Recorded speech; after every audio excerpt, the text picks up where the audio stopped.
I and Dale started our hike before sunrise, hoping to get an edge over other hunters. It was dark, and we had to pass through thick shrubs.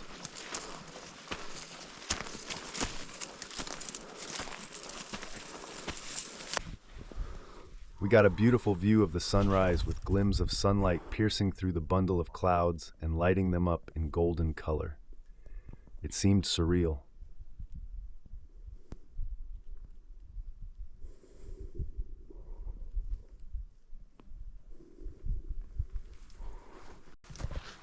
We continued to hike through the ridge in the hope of glassing through both sides of the mountains. We did see a couple of hunters on the mountains next to us, and few that were scouting from their truck at the base. Dale calls them lazy hunter.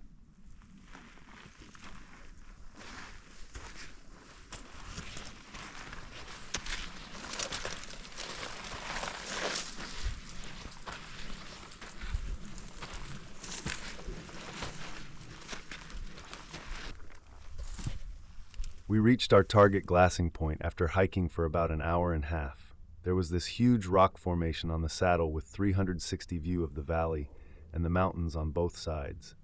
We were delighted to find this spot.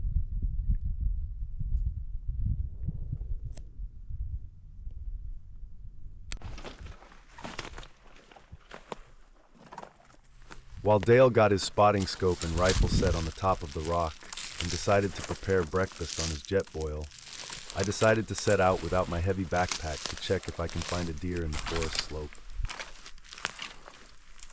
Within a couple of minutes of hiking, I found fresh scat. I decided to load my gun and walk slowing towards the hoof trail.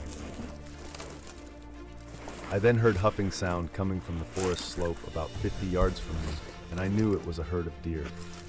I could feel the adrenaline rush of being so close to my first deer.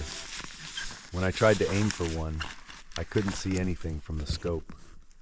I realized that the front part of my scope was shielded by my scope cover. What a rookie mistake. By the time I figured it out, the herd was about 150 yards out, in between the trees. I did aim at one, but did not see any antlers, so that was a no-go.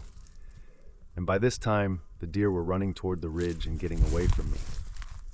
I went after it for about 40 minutes uphill through some rough terrain, but did not see a trace.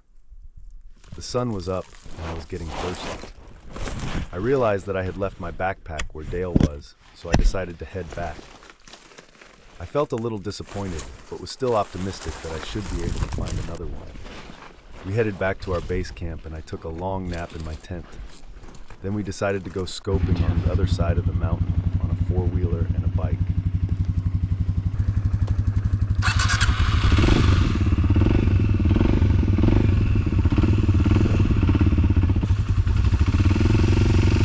Remember, you can go as fast as you want. I will keep up. Okay.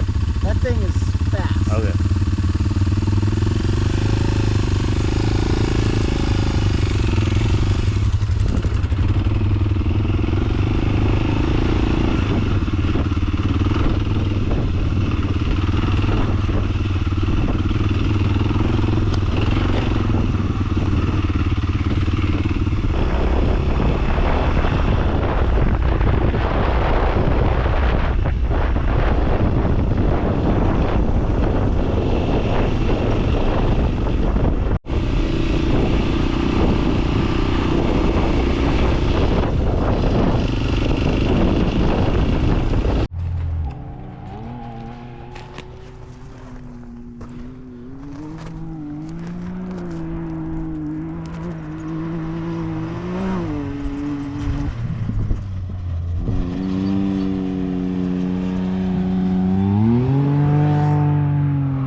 We rode through some tough roads to get to the other side of the mountain. We glassed and glassed, but did not see a trace of deer or bear. However, we found dried bear poop that had lots of berries. It seemed like all the deer were hiding somewhere.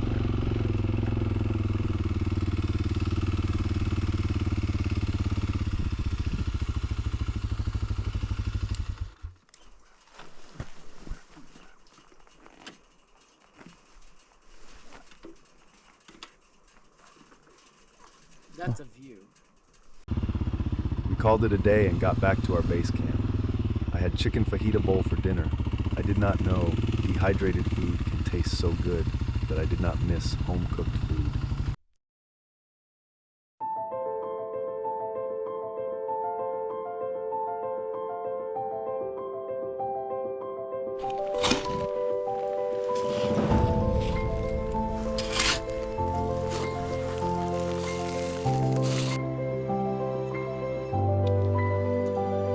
Haley and Max joined us late last night.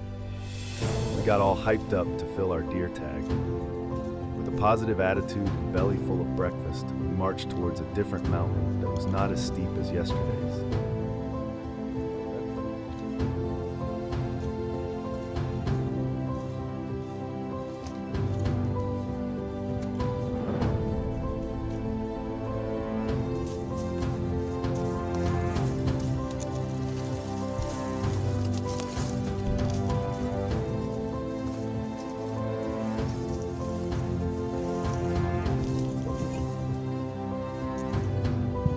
After hiking for about 30 minutes, I decided to climb the steep part of the hill to glass around for deer, whereas Dale, Haley, and Max glassed through the other side of the mountain. Luckily, I spotted a deer about 300 yards from where I had hiked. I switched between my bino and rifle scope to make sure it was a buck. While I was doing that, I heard 3 gunshots that came from the mountains that we hiked yesterday. The deer got spooked and hid behind the trees, and it never came out.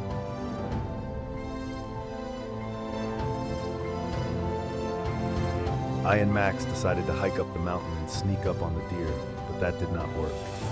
We found fresh scat, water hole, and lots of fresh hoof marks around that area, so we definitely knew that there were deer around there. After our failed attempt, we got back to camp, had lunch, and started packing. Although I did not get a deer, my hunting trip was more than what I could have imagined. The beautiful view after a tough hike made me forget about the hike. I could not stop smiling and staring at the wonderful valley and its exuberating fall color. Trips like this remind me what a beautiful state I get to live in. The warm feeling of sitting around the campfire and listening to Dale's stories that can easily be turned into a movie is what I will remember the most from this trip. I cannot thank Dale, Haley, and Max enough for letting me be part of this adventure.